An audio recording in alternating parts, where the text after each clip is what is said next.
Vecinos de la colonia Joco piden a las autoridades de la Ciudad de México detener el proyecto de la construcción del cual ya le hemos dado cuenta, el proyecto de la Torre Mítica. Mariana Sánchez nos explica por qué y el sentir de los afectados.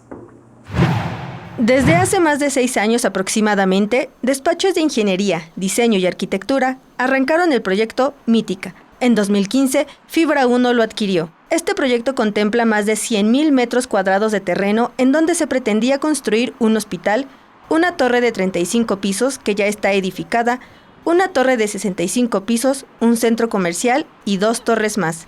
Ante tal magnitud de la construcción, vecinos piden a la jefa de gobierno impida la construcción de dicho proyecto, argumentando que provocará escasez de servicios como el agua y que ya sufrían del ruido generado por las máquinas.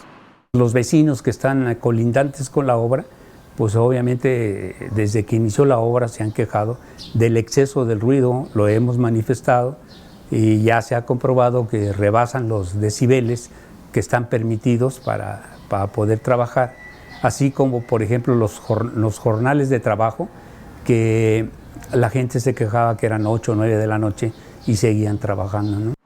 Otro de los argumentos de los vecinos era el de la sobrepoblación y caos vial que se manifestaría al estar terminado el proyecto. Actualmente en el pueblo de Joco viven 12,000 personas y tras la construcción serán al menos 50,000 personas.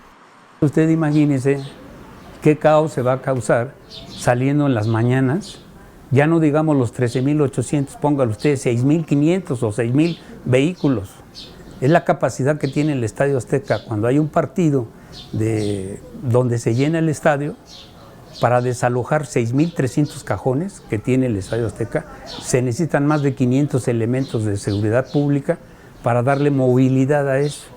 Entonces imagínense aquí. Y más sin embargo, se les dio la vialidad de que por movilidad sí se autorizaba el proyecto.